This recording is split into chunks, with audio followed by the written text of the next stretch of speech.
लोगों ने पाठ पढ़ा था। पाठ का नाम क्या है? विज्ञान नौका पाठ हम लोगों ने पढ़ा था। आइए इसके प्रश्नोत्तर करते हैं। बहुविकल्पीयाः प्रश्नाः। बहुविकल्पीयाः प्रश्नाः यानी बहुत विकल्प हो जिसमें ऐसे प्रश्न, ठीक है। जैसे एक प्रश्न होता है उसके कितने विकल्प होते हैं? चार होते हैं, ठीक। लेकिन चार में सही कोई एक ही होता है, चारों सही नहीं होते।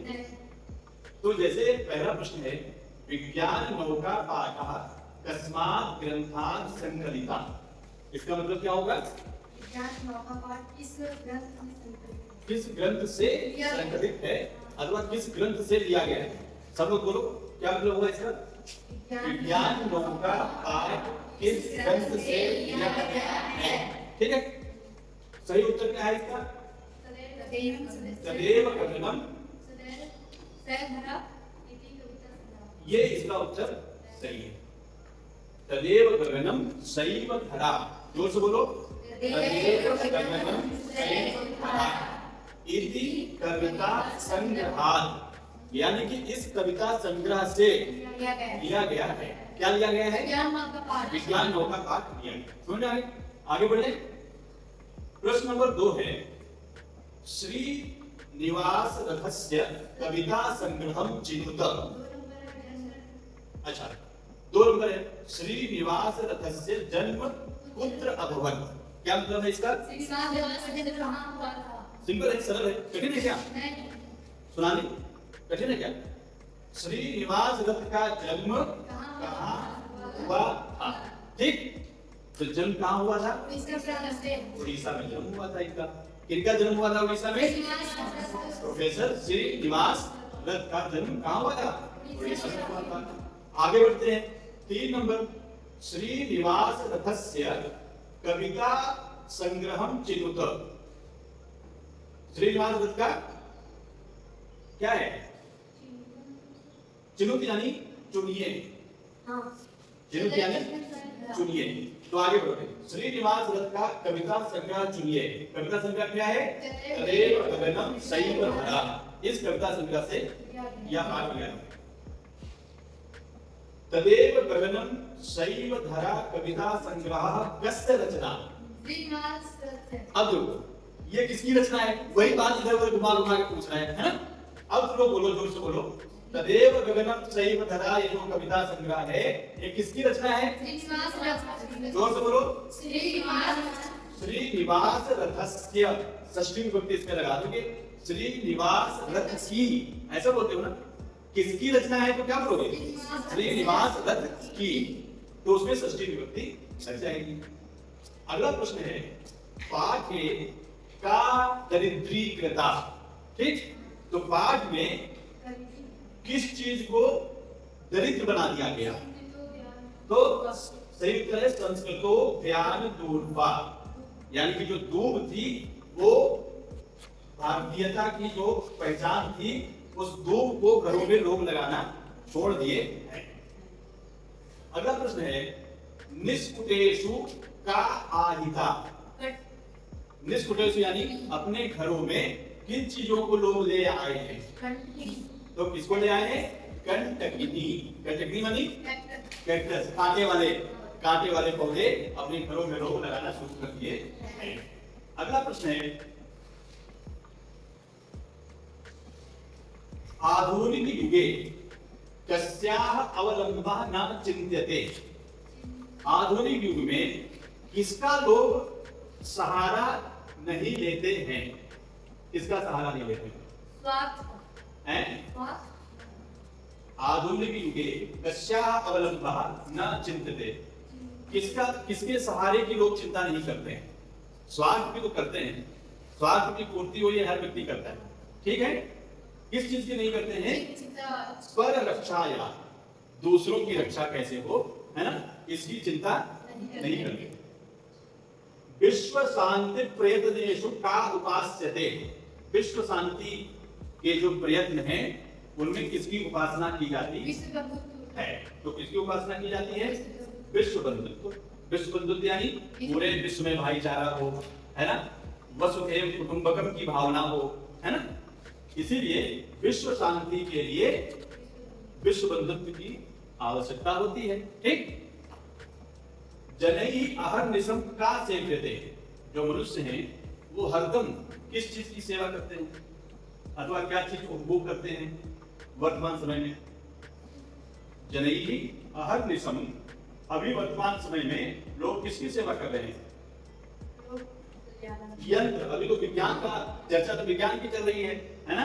इतनी यंत्र मुक्तान घटा, सही उत्तर क्या है? गवर्नर। यानी कि जो यंत्र है जैसे मोबाइल है, टीवी है, मीडिया है, इन्हीं का लोग ऐप है, बहुत सारे गेम्स हैं, है ना? बहुत सारी मशीनें नई नई बन रही हैं, तो उन्हीं के पीछे लोग मुग्ध हुए, पागल हुए जा रहे हैं। ठीक है, तो अहर्निशम का सेव्यते यंत्र मुक्तान घटा। अगला प्रश्न है, तत्र विध्वंस बीजम समायोज्यते अस्मिन् वाक्ये अव्ययम चिनुत। अब देखो अव्यय मैंने क्लास में लिखवाया था, तत्र विध्वंस बीजम समायोज्यते। अब इसमें देखो आपको अव्यय बताना है, कौन सा अव्यय बताओ? ये अव्यय तो इतना बड़ा नहीं होता है, अव्यय तो छोटे छोटे शब्द होते हैं, यहाँ वहां कहाँ, तत्र होगा। अव्यय तो छोटे छोटे शब्द होते हैं, इसलिए अव्यय तो कौन सा है? अब देखो श्रूयते एक शब्द है, श्रूयते पद में मूल धातु कौन सी है? श्रूय तो होगी नहीं, श्रवण तो होगी नहीं, श्रवण तो सुनना होता है, होगा क्या? श्रू धातु होगी इसमें, श्रू यानी सुनना, श्रू धातु जो कि श्रूयते श्रूयेते श्रूयन्ते ऐसा बनता है। पुष्पितानाम इत्यस्मिन् का विभक्ति, पुष्पितानाम एक शब्द आया था पाठ में, उसमें कौन सी विभक्ति है इसमें बताओ? तुम लोगों ने शब्द पढ़ा होगा बालका नाम, पढ़ा है? बालका नाम, कौन सी विभक्ति है बालका नाम में? षष्ठी विभक्ति। कौन सी विभक्ति है? षष्ठी विभक्ति। बालका नाम। श्रीनिवास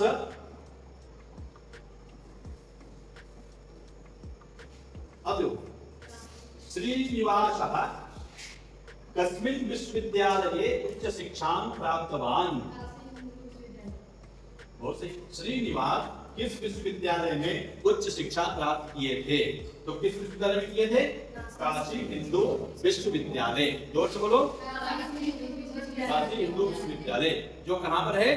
बनारस में है। ठीक, यहाँ पे उन्होंने उच्च शिक्षा प्राप्त किया था। तो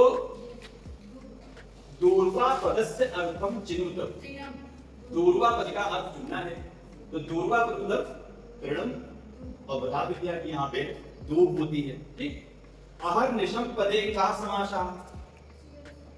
अहर्निशम, अहर्निशम पद में कौन सा समास है?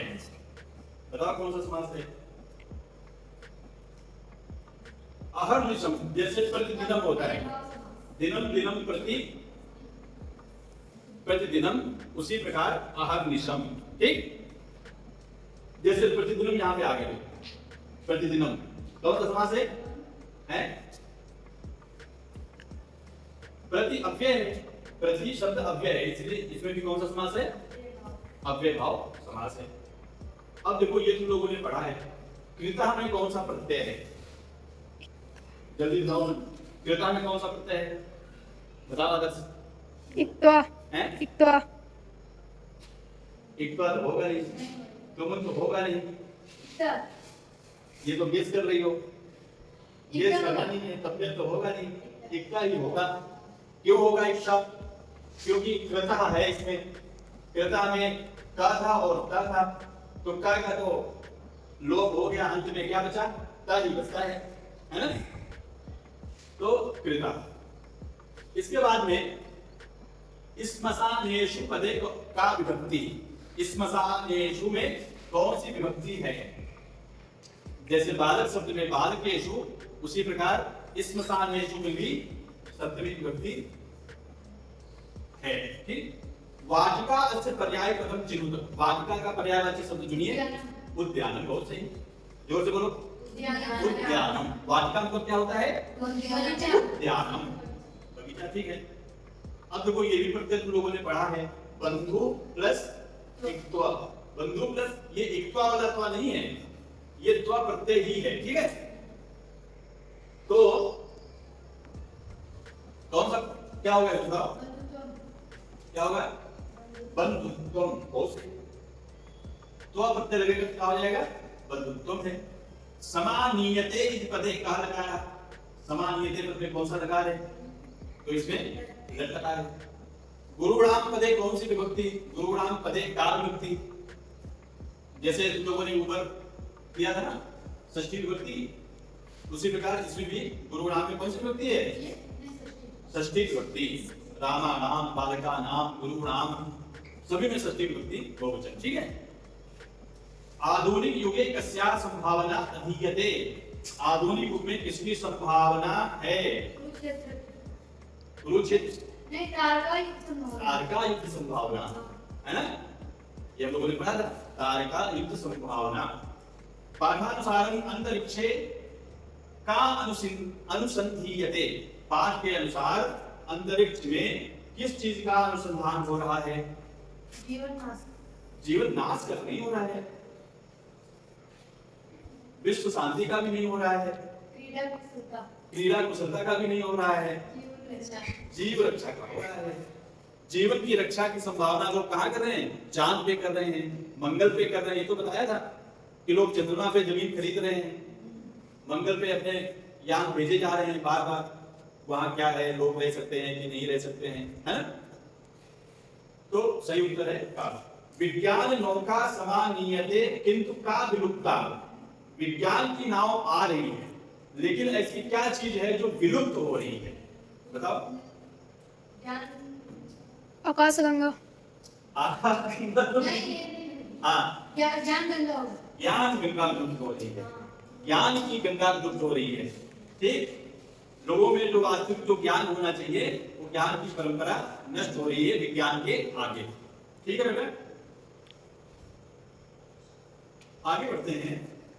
प्रत्यहम पदे कह समासा, अब देखो प्रत्यहम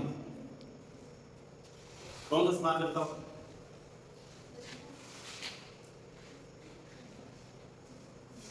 प्रत्यहम पद में भी ऊपर आपने देखा था आहार विषम अव्ययी भाव, प्रतिदिनम सब है ना, तो प्रति शब्द यहाँ पे आया है तो कौन सा समास होगा, अव्ययी भाव होगा, स्वाभाविक प्रति शब्द आया है। विक्रियते इति पदे कस्मिन वाच्ये अस्ति, विक्रियते कौन से वाच्य में प्रयोग होता है, ठीक बोला, कर्म वाच्य में विक्रियते का प्रयोग होता है। विद्योतते पदे कहा उपसर्ग का वर्तते है, बताओ, इसको बता दिया तो समझ जाएंगे। नहीं, ये सही है, वी उपसर्ग है, वी उपसर्ग होगा है ये। अगला क्वेश्चन है बच्चों, विज्ञान नौका अस्य सामान्य विग्रहम किम, ये वाला हाँ बहुत सही। विज्ञान से नौका यानी विज्ञान की नाव, विज्ञान नौका का सामान्य विग्रह क्या होगा, विज्ञान से नौका। विज्ञान में कौन सी विभक्ति है, षष्ठी विभक्ति, तभी ना की यहाँ पे लगा है ना, की मतलब जहां पे षष्ठी होगी वहीं पे उसका की ही होगा, ठीक। तो इस वीडियो में इतना ही, आप सभी का बहुत बहुत धन्यवाद।